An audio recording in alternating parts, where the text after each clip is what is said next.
Richard Sisson, a member of the faculty of The Ohio State University. This is the inaugural of a series of lectures on Ohio and the world commemorating Ohio's bicentennial of statehood.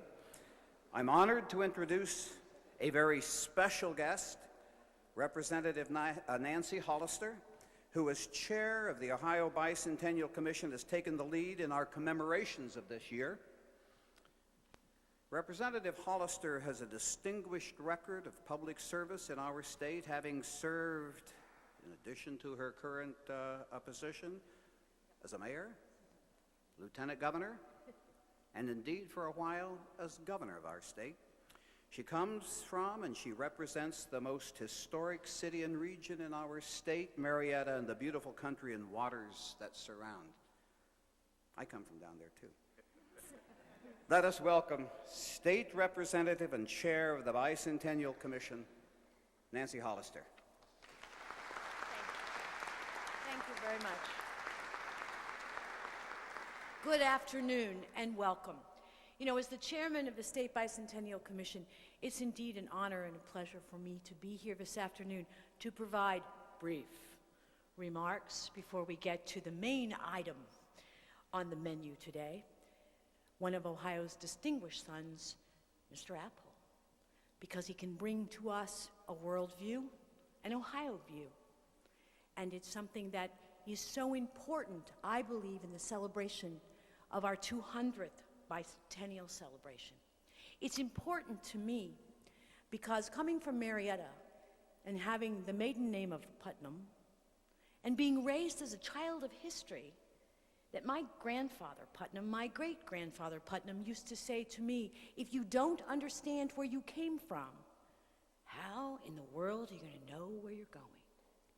And in these days and in these times of so much uncertainty and so many pauses and so many different types of opinions, it is of the utmost important that we understand our history.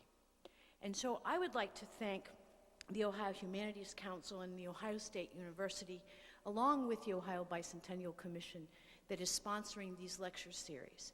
And to me, it's so appropriate to have Mr. Apple with us today, because I was told an interesting tidbit, that there have been only 4 associate editors of the New York Times. Is that correct, sir? It is. Yes, and 2 of those were from Ohio. An interesting fact to remember, which tells me that during those periods of time, that's when the New York Times probably made the most sense and had the most clarity in all of its history. So delighted to see you all enjoy our first lecture series, and please do attend them all. Thank you.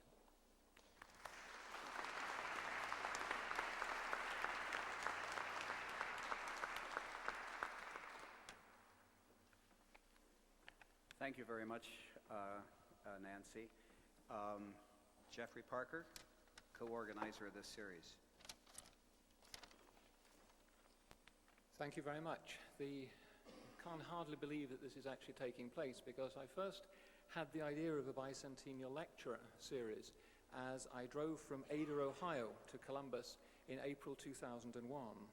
I'd just given a lecture at Northern Ohio University, and afterwards, after the lecture, the conversation turned to the bicentennial barns, which were then being painted all over the state. And had I seen one? Well, no. Well, on the way back between Ada and Columbus, there are 2. So I got meticulous directions, and I saw them. I admired them. I thought they were a brilliant piece of publicity. And I wondered how OSU historians could best celebrate the state's bicentennial. I'm sorry that, unlike the other speakers, I lack an Ohio accent. As perhaps you can tell, I spent 7 years teaching in Illinois. After all, a bicentennial is about history. Perhaps I thought a series of lectures could examine Ohio's changing place in the world and the changing impact of the world on Ohio. Perhaps over time, perhaps a number of time slots. I shared the idea with my colleague here, Richard Sisson, Trustees Professor of Political Science, former Provost and Acting President, and a native of Gallipolis. We decided to work out a scheme, and, well, why don't you tell the rest of the story, Vic?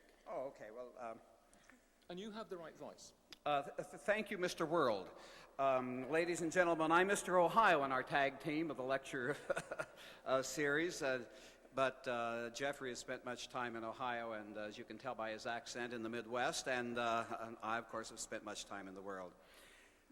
This was a great idea, but how do you conceive a series that embraces the enormous complexity of 200 years of one of the most important political units in the country and indeed in the world? We discussed many ways of doing it, but we decided that we would take slices of time at 50-year intervals, that is, and organize these around, or invite speakers to organize these around important issues and themes.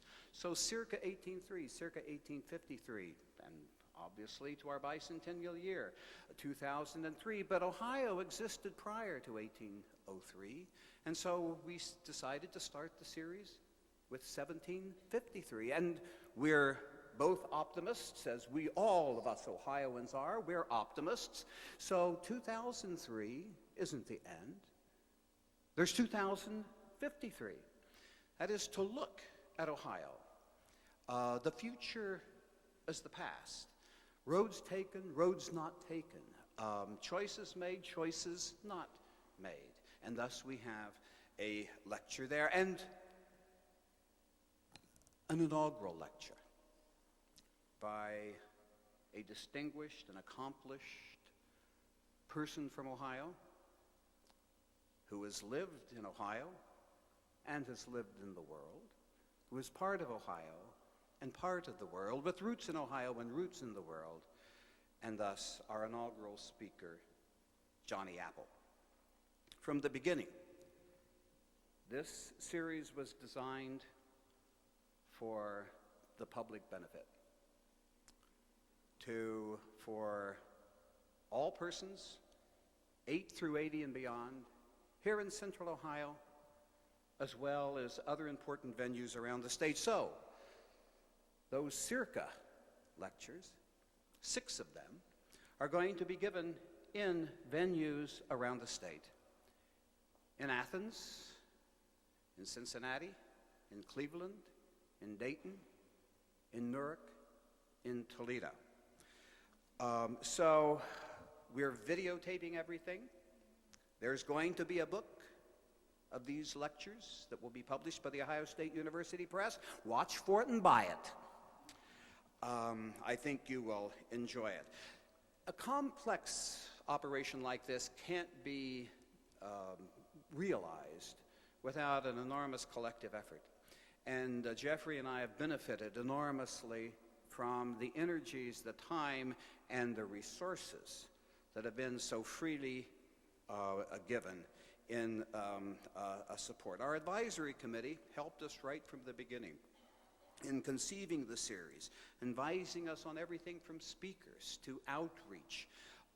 From here, we decided that it was very important to involve students in the series. So at each of these middle series, students from our high schools here in Columbus and in every venue around the state will be meeting with the speakers to find out how a thinker starts thinking about something and how they progress in their thinking to try to create knowledge.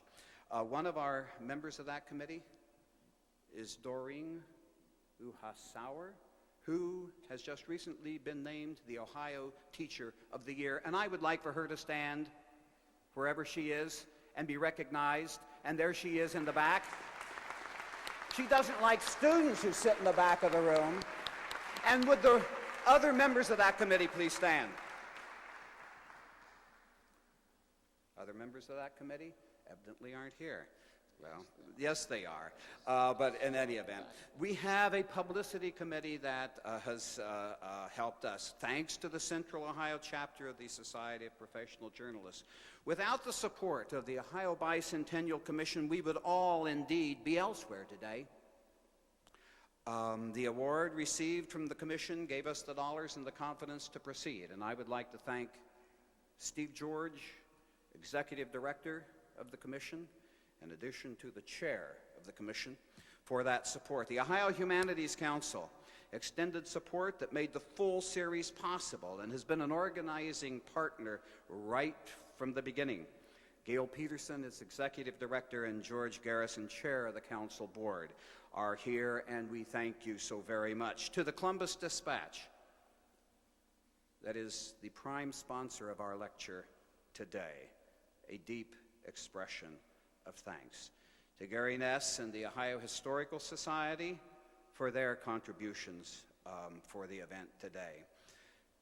You're all invited to the reception in the crypt immediately below us after the lecture, and kudos for organizing that and many other things go to Libby Lance, the Humanities Institute of The Ohio State University. I know that she will not stand up, but she is here. So we thank all of you, and if you would join me collectively in thanking all of these people, it wouldn't have happened without them.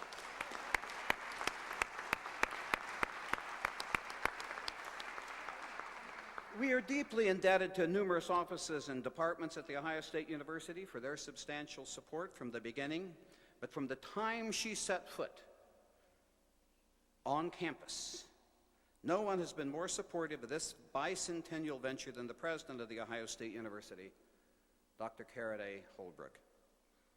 President Holbrook leads one of America's foremost universities and certainly one of the largest and most complex. She has held just about every professional, managerial, and leadership position there is to hold in firms in the knowledge business, for that's what this marvelously distinctive and productive institution is. It's in the knowledge business. She has received national recognition for her own contributions to knowledge. She's an Iowan, which sounds pretty close to an Ohioan. We are honored that she is with us today. Please join us in welcoming President Karen A. Holbrook.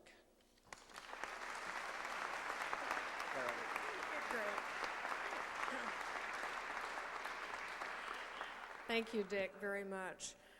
I'm a little reluctant to follow my very well-spoken colleagues being somewhat plainer, but thank you very much for such a nice introduction, for such a wonderful start to this lecture series. I must say I'm absolutely delighted to join my colleagues on the platform and to join all of you as we present this inaugural lecture of the Ohio Bicentennial Distinguished Lecture Series. This is certainly the most appropriate place to begin this series, here in a building where so much Ohio history has been made, and here in a place where Abraham Lincoln and so many other great Americans have spoken to our citizens. The Ohio State University, as our state's land-grant university, has a vital mission to expand the knowledge and understanding of Ohio, not only for our college students, but for our citizens of all ages and located in all places. Over the next 3 months, this Ohio and the World lecture series will feature leading scholars and experts who will address a variety of themes covering our state's storied history and presenting an overview of Ohio's continuing development by examining the past and previewing the future. As Dick has mentioned, these lectures will be continued in Columbus, but will be presented again all across the state. This is a wonderful project to highlight our state's history and to help our people gain a more profound understanding of our place in this world. And I will thank Dick Sisson and Jeff Parker for their leadership in organizing this series. While you thank so many others, we know that the hard work was put in by you in getting it off the ground. The detailed planning and hard work that you've devoted to this project is certainly evident in the inspired selection of Mr. R.W. Johnny Apple, Jr. as the opening speaker in this series. As a native of Akron, Johnny Apple brings with him a keen understanding of Ohio's history and its people, along with eyewitness knowledge of many world events over the past 40 years. He has known and interviewed every president of the United States since Lyndon Johnson, plus senators, governors, and world leaders on 5 continents. Since joining the New York Times in 1963, He's written for more than 100 companies and countries and covered the world-shaping events of our day, including the Vietnam War, the Iranian Revolution, the Gulf War, the fall of communist governments in Eastern Europe, 8 U.S.-Russian summits, and 13 Western economic summits. He was the Times chief Washington correspondent for 12 years and Washington bureau chief from 1992 to 1997. He also served as the bureau chief in Saigon, Lagos, Nairobi, London, and Moscow, and he has covered 9 U.S. presidential elections as well as elections in Spain, Britain, France, Sweden, Finland, and elsewhere. Mr. Apple is the author of Apple's Europe and the Times Books edition of the final report of the Tower Commission, which investigated the Iran-Contra scandal. Johnny graduated magna cum laude 1961 from Columbia University, where he won an award for excellence in history and has been recognized as an outstanding alumnus of his university. His many honors include Long Island University's prestigious George Polk Award for Foreign Reporting and the Overseas Press Club Award for Interpretation of Foreign News.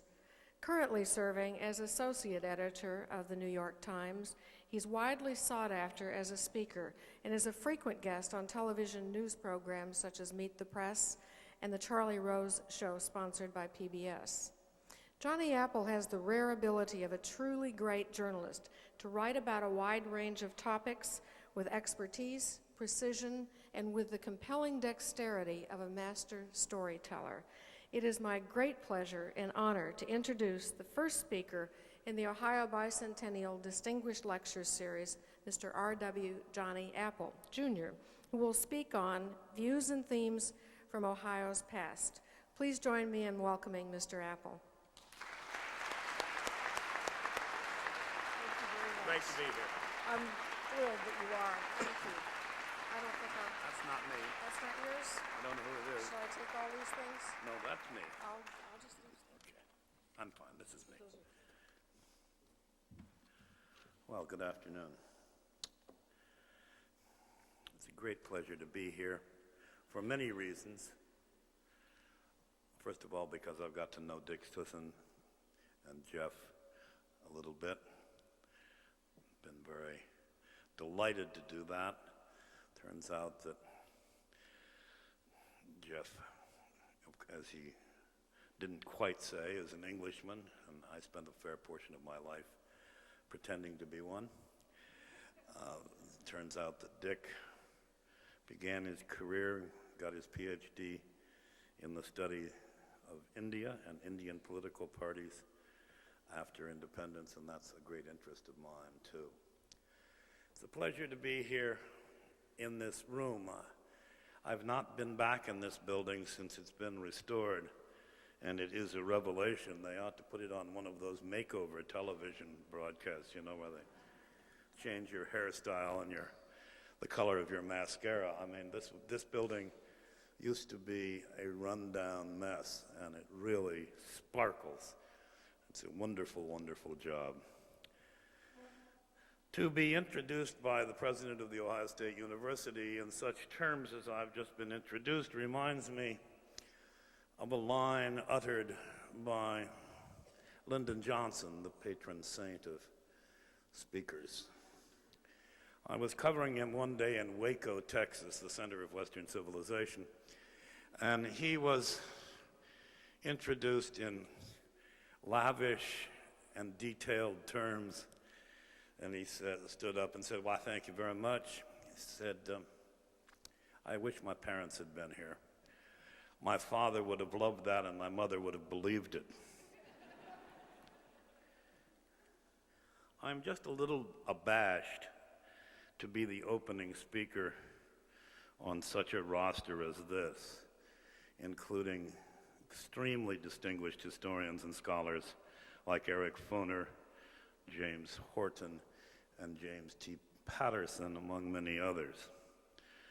But in reflecting on this morning when I woke up as usual at 5 o'clock when I have to give a speech in a cold sweat, I remembered that in vaudeville, they always put the weakest act first because they didn't think that the audience would be fully up to speed yet, and I hope you'll treat me in that way and I'll survive.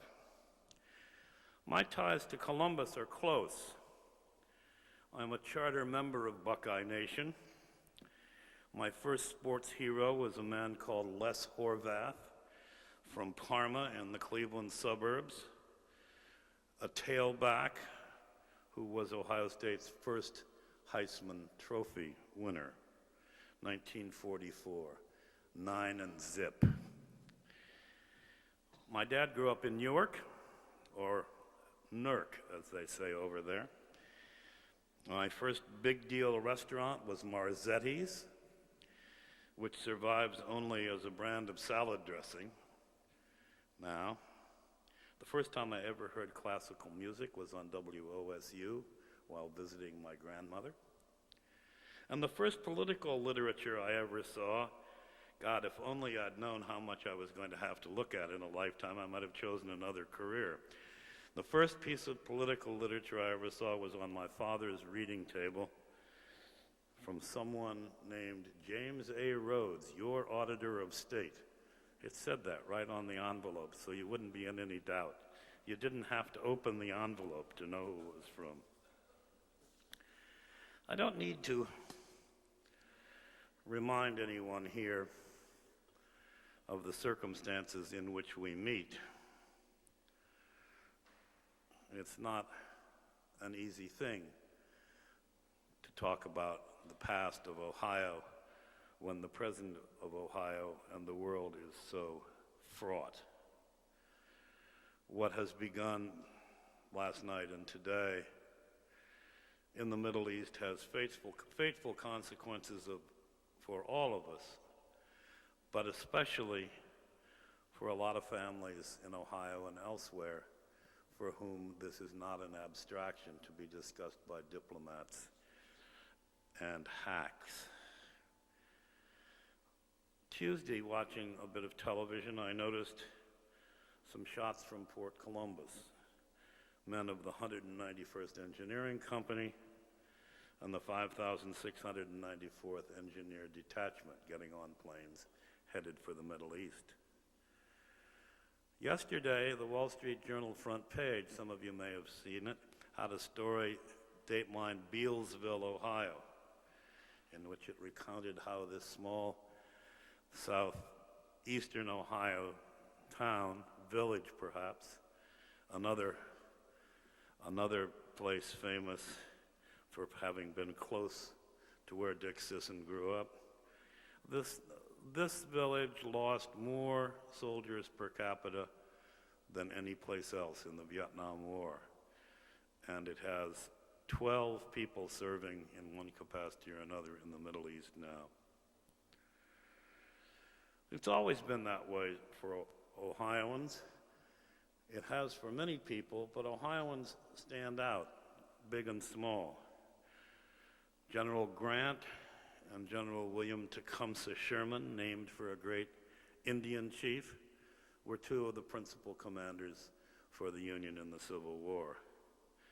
On a more personal level, my grandfather commanded an Ohio National Guard regiment in World War I, and one of my cousins died as a bomber pilot over Europe. All parts of the country share in these experiences and these kinds of times. And they are what knit us together with people whom we might find strange, different, unlike us. But even now, Ohio is for me something different and something special. Only a foolish man would stand up here and suggest in a country diverse enough to encompass both Maine and Texas that any one state is typical of the other 49. So let's be foolish. I'm old enough to be licensed to brag and to be unafraid of being proven wrong. And it seems to me that Ohio is, in its way, the characteristic American state. Have to sort this out a little bit, otherwise I may have some of somebody else's speech here.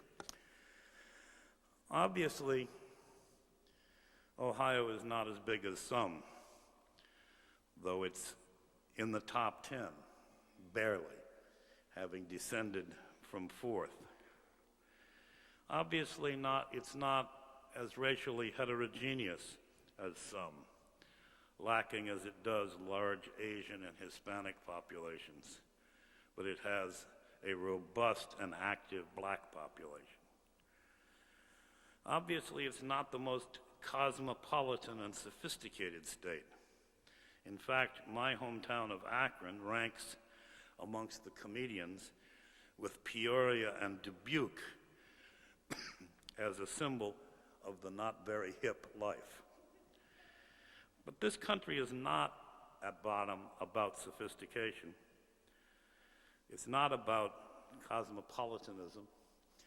And believe me, having lived in a lot of cosmopolitan, sophisticated environments, it's overrated. Ohio was the first completely American state. Let me say that again. It was the first completely American state. It's the first state that was never a British colony or a part of a British colony. There were 3 states before Ohio, after the original colonies: Vermont, Kentucky, and Tennessee. They were all cut out of original 13. It sprang full-blown from the head of Congress. That somehow gave it a special sort of optimism and assurance.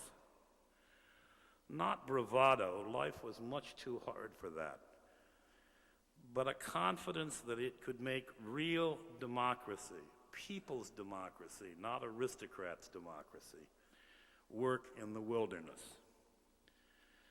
Timothy Dwight, the president of Yale, wasn't impressed. Returning from the West, meaning Ohio, he wrote this: "The pioneers cannot live in regular society. They're too idle, too talkative, too passionate, too prodigal, and too shiftless to acquire either property or character." Well, they've been getting it wrong at Yale for hundreds of years. This, although the northeastern part of the state, the Western Reserve around Cleveland, had been settled mostly by Connecticut people, which is why you find towns with Connecticut names there now. Kent, for example, and Litchfield. The Southwest was settled from Virginia, which may be why Cincinnati people pride themselves on their good manners. Ever since, Ohio has had a kind of split personality. It's a little bit southern, a little bit northern, a little bit eastern, a little bit western. Like the United States as a whole,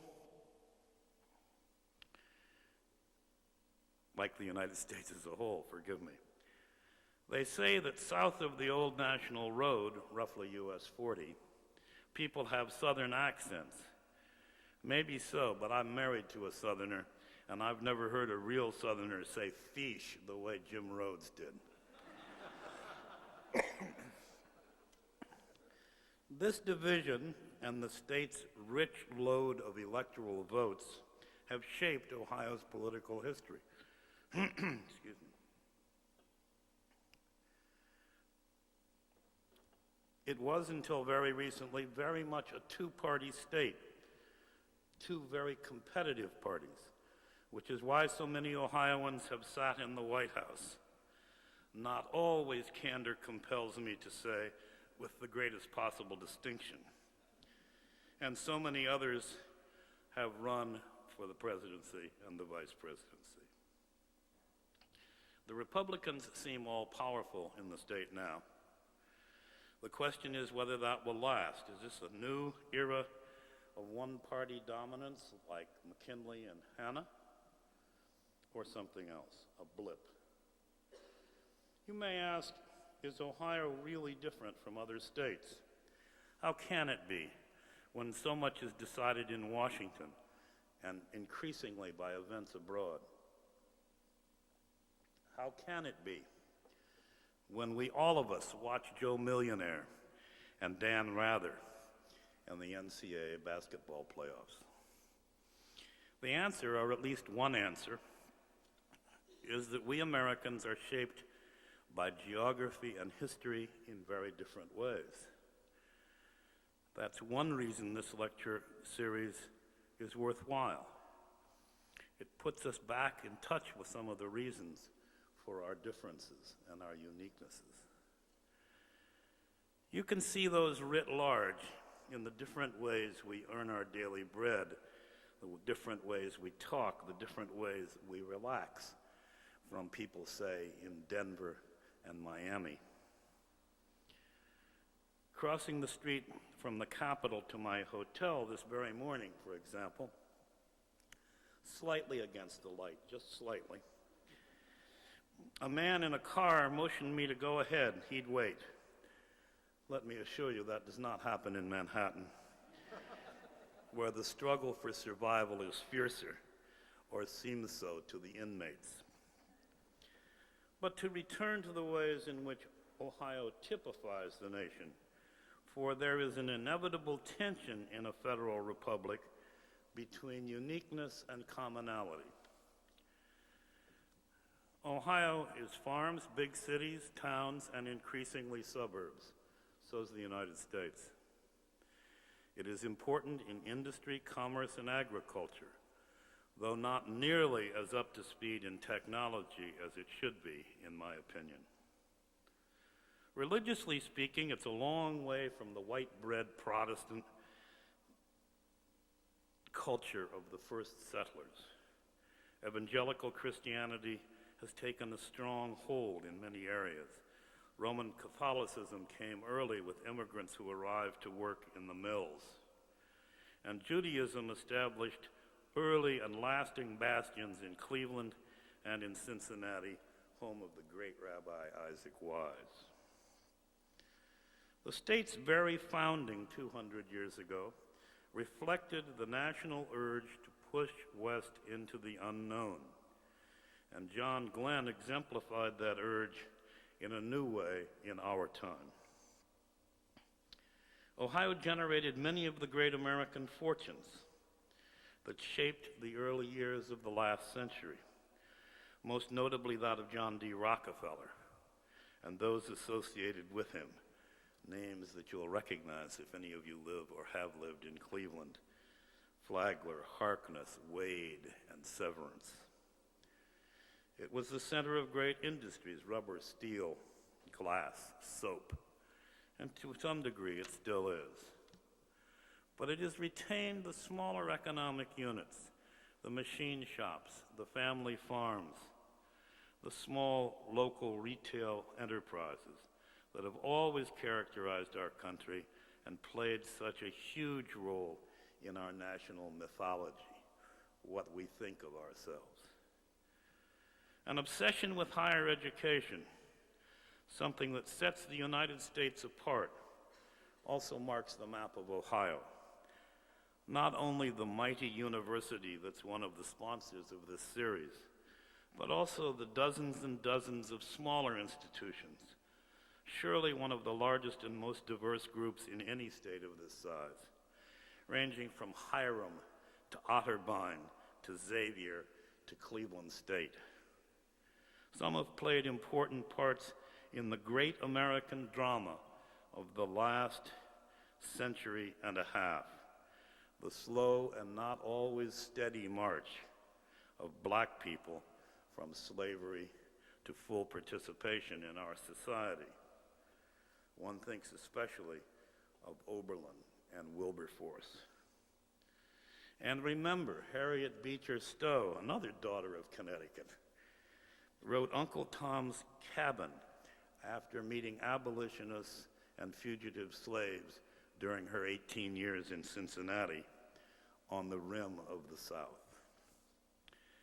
If someone asked me to name the quality, the talent that typifies Americans more than any other, it would be their capacity to innovate, to improvise, to invent, and Ohio has a distinguished list of achievements in that sphere, too.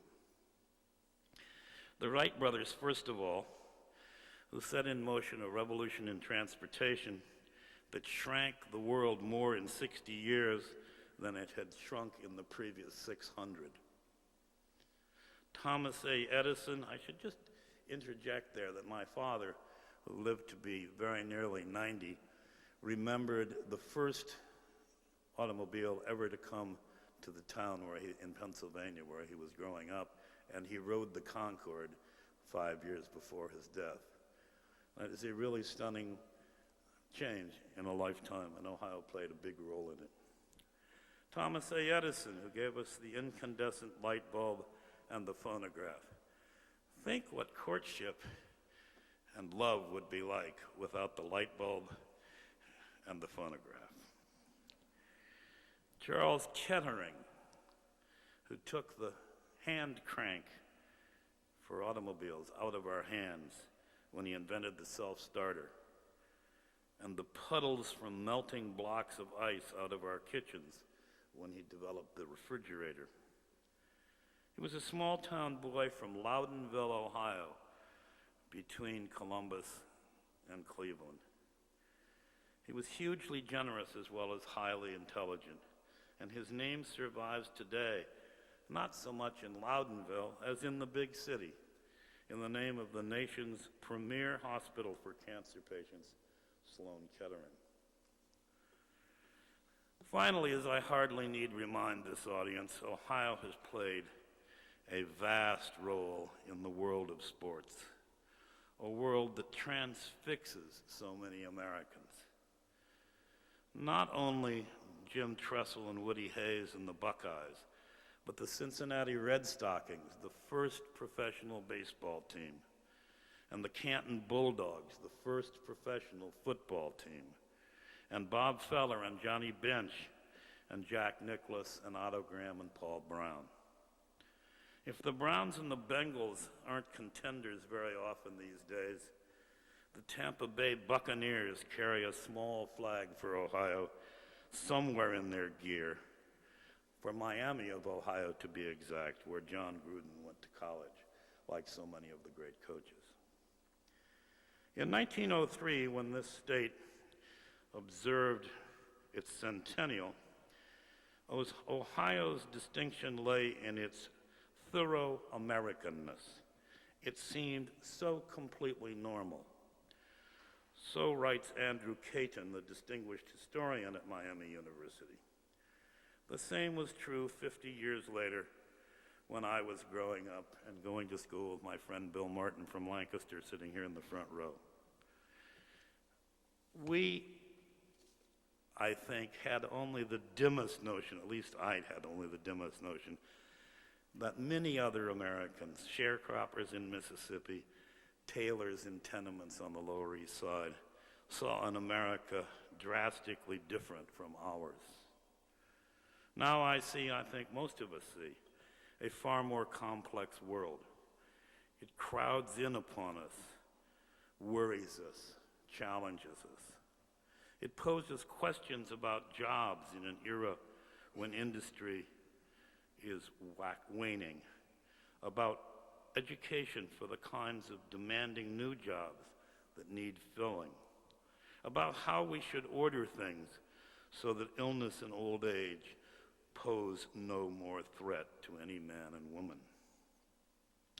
Some old verities have been swept away by the fast-rushing river of time. Most of the steel mills and rubber plants are silent. Cleveland is no longer the sixth largest city in the nation, and Cincinnati is no longer the Queen City of the West. Columbus looms larger, and its mayor is a serious, understated black man instead of a jokey white man whose bow tie lit up. Progress. Ohio has had its bleak and violent moments. The sit-down strikes of the 1930s in Akron, the Huff riots, the Kent State shootings, and the recent Cincinnati violence, too. It has its pockets of poverty, urban and rural, but it remains a civil and prosperous place, beneficent to most of its people. We can still see the truth, to borrow once more from Professor Caton, in a comment made by Wilbur Wright in 1910 to a meeting of the Ohio Society of New York. "If I were to give a young man advice," said Wilbur Wright, "as to how he might succeed in life, I would say to him, pick out a good father and mother and begin life in Ohio." Thank you.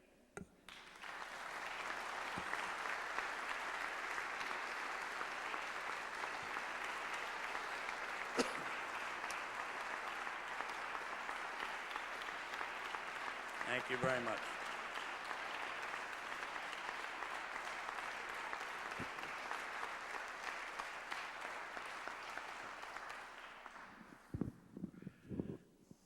Let's see if this works. It works. Mr. Apple has very kindly and graciously agreed to take questions and to provide answers. So there are two. There are going to be there are two people with mics. Where are you? I think they're hand mics. If I might interject, within reason, I'm happy to take questions on anything, not only Ohio, but the news, Dodge, and what's going on in the world today. So, fire away. First question. He's used to questions. And he's happy to provide answers. It works. Thank you. You were a war correspondent around the world. Wondered if you might offer a few comments about the current state of the access and the changing access we've seen in the last 10 years that correspondents are permitted at the front. Everybody here all right? Okay, in Vietnam, to make this very approximate and brief, in Vietnam, journalists were allowed to go anywhere their ingenuity could carry them. We became very expert at bumming rides on planes and helicopters, PT boats, sea clothes, almost anything. This enabled us to see a great deal and to write about it. The military was unhappy. They were unhappy, that is to say, at the command level. The captains and the majors and the sergeants and the gunnies weren't unhappy at all, because what we were writing was what they told us. The problem was that as it got passed up the line, the pressure from Washington was so enormous that it got cleaned up a little bit, and they put some powder and rouge on it before they sent it on to the president, and by the time it went through 2 or 3 levels at the White House, it bore no resemblance to what the people at the mine face, if you will, the coal face, had told us. So they changed everything for the Gulf. In the Gulf War, you couldn't get anywhere, and if you got there, you couldn't do anything. They had a pool system that was so laughable. Some of you may remember a magazine called Mirabella, which was started by Grace Mirabella, who got sacked as the editor of Harper's Bazaar. In our pool, our little pool of six organizations, was the correspondent from Mirabella, and the single biggest battle of the war, I had to rely on a fashion reporter's description of what had happened in the battle to write my piece for the New York Times. Understandably, this did not make us happy. The military loved it. Martha Teichner, an extremely good correspondent for NBC, whom some of you may see now on CBS Sunday Morning, intelligent and serious woman, was with a division which probably should remain nameless, and the man who was the PIO, the Public Information Officer, was supposed to get her tapes back to Bahrain or Dhahran. so that they could be put on the air, just didn't bother to send them. And at the end of the war, he gave them to her in a box. This is not grown-up behavior. So something had to be done again. I must say, I am obliged to say, lest I be killed by my old mates and my son, the two great exceptions to this rule were the United States Marines, ever fearful that somebody in Washington will decide that they are excess baggage, gave us such access as you would not believe. They have total confidence in their ability to fight and their ability to survive the scrutiny of a bunch of reporters. And the other was my old unit, the 101st Airborne, which has a tradition of doing this, going back to its days under the great Max Taylor in Normandy. So something had to be done, and what they've done, like most innovators, they've gone backwards. They've gone back to World War II. They've invented a new word for it. You used to be accredited to 8th Army or the 3rd Air Force or the 1st Marines. Now you're embedded with them. I don't know what this suggests about the progress of the country, but as far as the progress for us, it's terrific. I mean, that's what we want to do, is be there. And they used to give us all this rubbish about, well, we can't have you in the battle zone. You might get killed. You think they care? I don't. That's our job to look after ourselves. It's our editor's job. And I think we're going to get some very good reporting out of this war. I also must say that news organizations have sent better, more qualified people, people who have been in the military, people who have written about the military instead of just ambitious young people who are quite happy to take a bullet for their careers. It is, however, sort of funny when the glamour figures get out there. I was saying to somebody this morning or this noon, I read a little item in USA Today, somebody at NBC in New York saying, life is really tough for these guys. David Bloom had to wash his hair in his helmet. I can guarantee it will get tougher. Next question. Jessica. Right there, next to you. I guess I can stand. If you could take one characteristic from Ohio and transport it to elsewhere in the world, what would it be? And if you could take one characteristic from elsewhere in the world and transport it to Ohio, what would it be and from where would it come?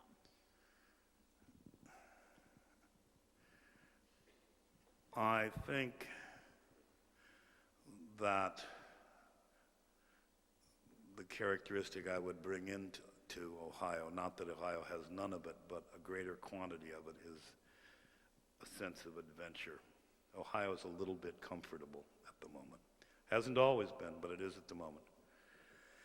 And what I would take from Ohio? I would take from Ohio the sense that careers aren't life, that rising to the top is not a measure of a man or a woman's worth. This is a place where people have always seen life, I think, in a number of dimensions, and that is a thing of great value in a high-powered world like ours today, where so many people make so much money, have such awful lives, ruin so many families, and employ so many psychiatrists. Anyone else? Yes, right back there. Come on, folks. You must have questions about something. Don't you think the New York Times is a disgusting lefty newspaper or anything like that? Well, you kind of started on where I wanted to go. No, not so much in the New York Times being a lefty paper, but I guess the thing is, I wanted you to comment on the state of Ohio newspapers and newspapers around the country since the large mergers of, say, the last decade, of these media conglomerates. And I guess what I'm concerned about is the dearth of diversity in what's expressed in these newspapers and the competition among newspapers within cities. Why, I mean, there's less of that now than you would have found 20 years ago. And would you speak to that and anything else along those lines? That's my whole lecture next week in Alabama.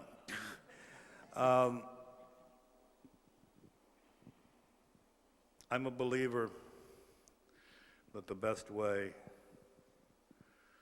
for the public to get a reasonable hold on truth is to have lots of sources of information. Increasingly, there is one newspaper, 2 or 3 television stations, one of which is often owned by the newspaper, another of which is often owned by absentee landlords, and it becomes very difficult for the average person to triangulate, to say, well, I don't know, this one says this and this one says this. That's a healthy thing, not an unhealthy thing. You don't want everybody saying the same thing, as you said. Different opinions, different sources. This has become particularly oppressive with the growth of chain newspapers. When I was young, a phrase that I use with revolting frequency these days, when I was young, the Midwest had lots of good newspapers, lots. The Free Press in Detroit and the News in Detroit, which were diametrically opposed in their approach. The 2 or 3 good papers in Chicago, even the Tribune on its good days. The Milwaukee Journal, whose founder started the best thing ever done for quality journalism, which is the Nieman Fellowships at Harvard. He gave his entire fortune to endow that, so that about 25 midlife, I guess is the phrase, middle-aged journalists of talent, mostly American, but usually 5 to 10 foreigners, get to spend an entire year at Harvard studying whatever they care to. The St. Louis Post-Dispatch, the Louisville Courier-Journal on the edge of the Midwest. These were all really good newspapers, and I wouldn't get excited about any of them today. I hate to say that. The Chicago Tribune is probably the best of them because it had a kind of awakening and decided that Colonel McCormick was not the Prophet Muhammad or anybody else. But it is, the state of our business is not good because of concentration, and it is not good because too many newspaper owners don't want to spend any money on reporting. You may agree or disagree with the Columbus Dispatch, but they got a lot of reporters. They spend money on the product.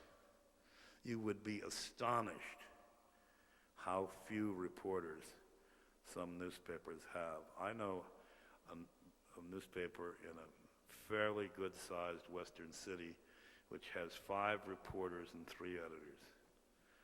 That's all. They've got 22 ad salesmen. And it reads like it. It doesn't have any stuffing in it. And this is a big problem. You're in an unusual moment now. Lots of people are sending people to the Middle East. But how many newspapers do you think have correspondents regularly stationed in that region when there isn't a war on? How many do you think have correspondents anywhere in Asia? The answer is about 5 or 6. It's a very expensive proposition. A foreign correspondent, of which we have 36 of our own, costs $600,000 a year. And that's right off the profits. And I think that only the willingness of important families like the Bancrofts and the Coxes with the Wall Street Journal and the Grahams in Washington, Sulzbergers in New York, and a few others who are willing strongly to impact their bottom line in order to make the papers the kind of quality products they think they should be, guarantees us that we'll have good newspapers in the future. And you wonder what happens when one of those families produces a giant dud. It happens to the best of us. Next question. Yes, right here. Some ladies, huh? I was just wondering about your opinion relative to the Patriot Act and the mentality that comes out of Washington now in this war on terror. Do you find that these things in any way threaten the free press? I don't know what the Patriot Act is, I'm sorry. It's the act that Ashcroft was able to get the Congress to pass that some people think has led to an erosion of the civil rights of people in this country. Oh, is this the act under which, I've never seen it referred to as that. That's interesting. Is this the act under which they are moving against everybody with any remote connection with the Middle East? It came right after the September 11th event. Yeah, all right, okay, got it. I am most concerned, I think, with the erosion of civil liberties and the general attitude of contempt for dissent. You know, if you dissent, you're not. If you don't approve of this war, you're not a good American. I mean, I think that is complete rubbish. Every war that we have ever fought, there have been people that were both formally dissenters in the sense that the Quakers are, who don't serve and drive ambulances, do other things. People who are more informally dissenters. I do not believe that they cost lives, and I think they enrich the bloodstream of democracy, and I don't think that John Ashcroft is a big enough man to stop it. I don't think he's a very big man. Now, there were two ladies over here. All right, it's 1, 2, and 3, 4. God, now we're hitting. Yes, sorry, Dick. Could you tell me if it's true whether or not White House news correspondents must submit their questions in advance? No, And it's if not true. Good, I'm glad to hear that. That's not true. Most of them don't think them up until. Sorry. Lady in the yellow. Speaking of New York Times has a tremendous website which has in it pop-up ads, which I assume is an advertising and bottom line decision. How can other newspapers, small newspapers, compete with that? And does that indicate that you're looking into a future of internet rather than paper publications? And are you, I'd also like to ask about your competition, well, good competition, with Reuters and with AP. I would put your foreign service coverage on a par with Reuters. Well, let me speak to the last first. Our news service is a secondary news service in the sense that we don't provide bulletins and running accounts of breaking news, and we don't supply coverage in nearly as many places as the AP and Reuters. I've never heard of anybody discontinuing AP or Reuters for the New York Times news service. If they did, I would call them up and tell them that's the silliest thing I ever heard. Any more than we could do without AP and Reuters. We have not only AP and Reuters, but we have Agence France-Presse and other services. Now, the website has been a huge success, which is perhaps my biggest surprise in 40 years at the New York Times. The New York Times historically has been the most technologically incompetent newspaper in Christendom. The New York Times invented, listen to this, believe this, invented facsimile and sold it for about $10,000.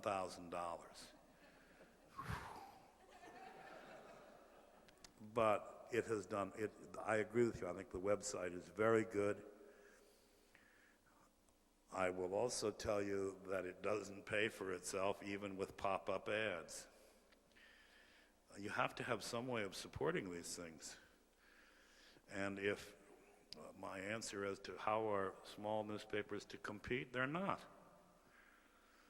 I don't think that the Cleveland Plain Dealer attempts to do the same thing on its website, which I look at fairly frequently because I have lots of interest in Cleveland and what happens there, and the orchestra and the museum and friends.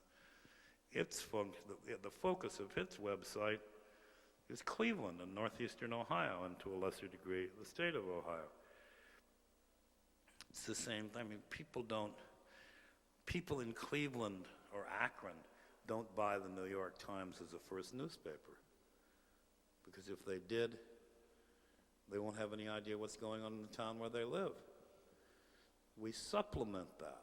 We try to. I might say one of the most important lessons I have learned from our circulation department, as you no doubt know, reporters don't like to get into these sorts of things, but they made me an executive a few years back, and I had to do a little of it. Our circulation is strongest where the local newspaper is worst. We're fabulous in Ann Arbor. We're fabulous in San Francisco. We're very strong in Austin and San Antonio. Seems to me that makes a pretty big point. Make it good and it'll sell. Now, this lady has been waiting for some time. Well, speaking of Mr. Ashcroft, have you noticed that the Bible Belt is extending farther west, north, and east than it ever has before? Well, Akron has been in the center of the Bible Belt since I was a child, because it was full of people who rode north from West Virginia on Route 21, and it's no accident that Rex Humbard and Dallas Billington and others such have their temples in South and North Akron. But to be a bit more serious, yeah, I think that the evangelical church has taken this country by the neck and given it a good shake. And when my mom died last year, the pastor finally bestirred himself and came out and talked, and he bemoaned what a bad state the Lutheran and the Anglican and the Methodist churches were in, because everybody was going to these other places. And I said, well, does it have anything to do with what they give people and you don't? And he said, that never occurred to me. And I think it didn't occur to a lot of them. I mean, I don't much like Jerry Falwell's politics or Pat Robertson's as a private citizen, but they're fulfilling a need in people's lives. And you cannot, at least I cannot, be contemptuous of that. I just wish the vendors of brand A, B, and C were a little more forthcoming. Same thing's happening in the United Kingdom, by the way. The Anglican Church is in a swoon, and the Baptists, the Methodists, the evangelicals are moving smartly ahead. Yes, ma'am, and then. I wanted to ask a question about the New York Times. It's gone through a metamorphosis in the last year and a half with new sections like circuits and Sunday style and Escapes, science and so escape, retirement. Yes. So what else is, it certainly, you've all touched on it with making it more readable all through the country. What else is on the docket for the future? Well, I think those are occasional sections. They're not, they're not there every week or every day. I think you'll see a great many more of them. My worry always when these things come along is that we don't dilute the pool of talent that we have for the main sheet, because everything for us as a newspaper, as an enterprise, and above all for an organization that, in my view, has an important role to play in this democracy, that depends on the main sheet. The other stuff, which I write a lot of, I'm more than willing to admit. I mean, I write for Escapes, travel, food, music, architecture. But I'm an old guy. You know, I can't play center field anymore. And I still play a little center field. I gotta go back and play center field tonight. But as long as they don't dilute it,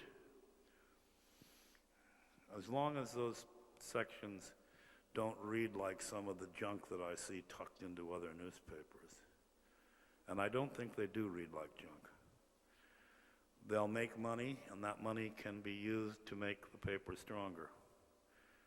We're about to go to 36 foreign correspondents, which is amazing. We have more foreign correspondents than we did when I joined the paper. And most of the papers that had significant numbers of foreign correspondents and national correspondents when I joined the paper don't have any anymore. So it's not all bad as long as it's kept in perspective and under control. Now we Couple have more questions, I two more in this row. Yes, sir. What can be done about the woeful ignorance of the American public about the rest of the world? If people didn't read the New York Times, you wouldn't know anything about Islam, anything about anything else. How do you deal with that situation? I hope it's not that bad. It is. Well, I have to admit that I worry a lot about two things about the American people, never about their good sense, ever.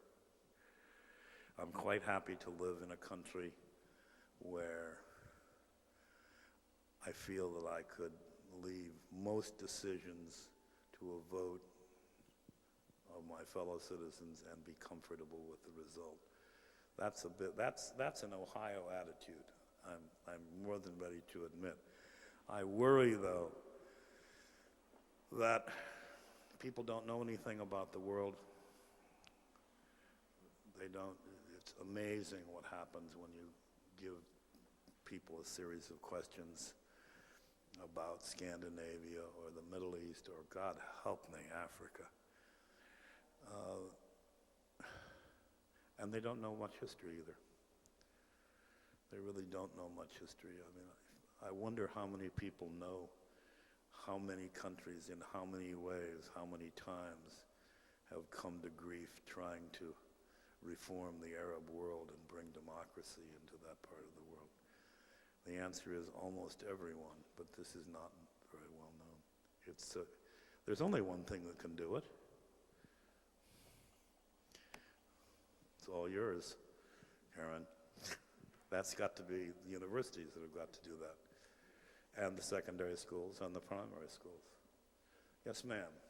You mentioned many of Ohio's innovators and leaders for the past 200 years. I wonder if you believe that our great state stands poised and ready to continue those bragging rights over the next 200 years.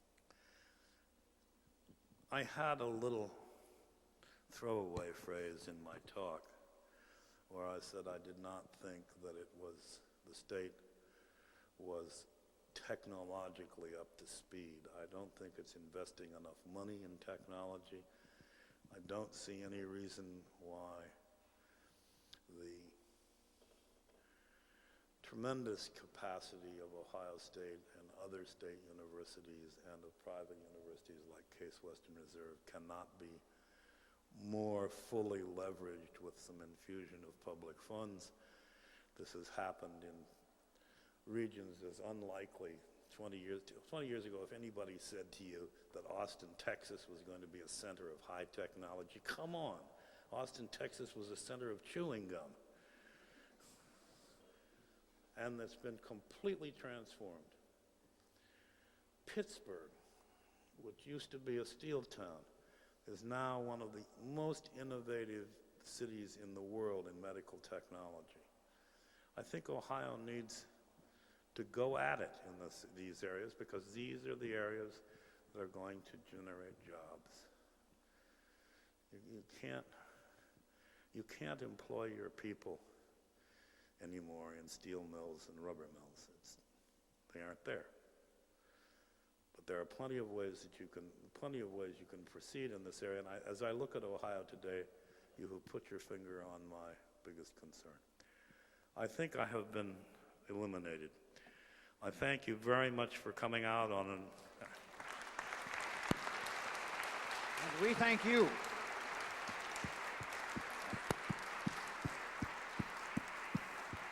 On what my father always called a work day. It's a work day, he'd say. Get out of bed. And I appreciate your attentiveness and your questions. Thanks very much. It's great to be here. Thank you so much, Johnny. Thank you so much. You are all invited to a reception with Mr. Apple in the State House crypt, which is immediately below here. We can go down right over.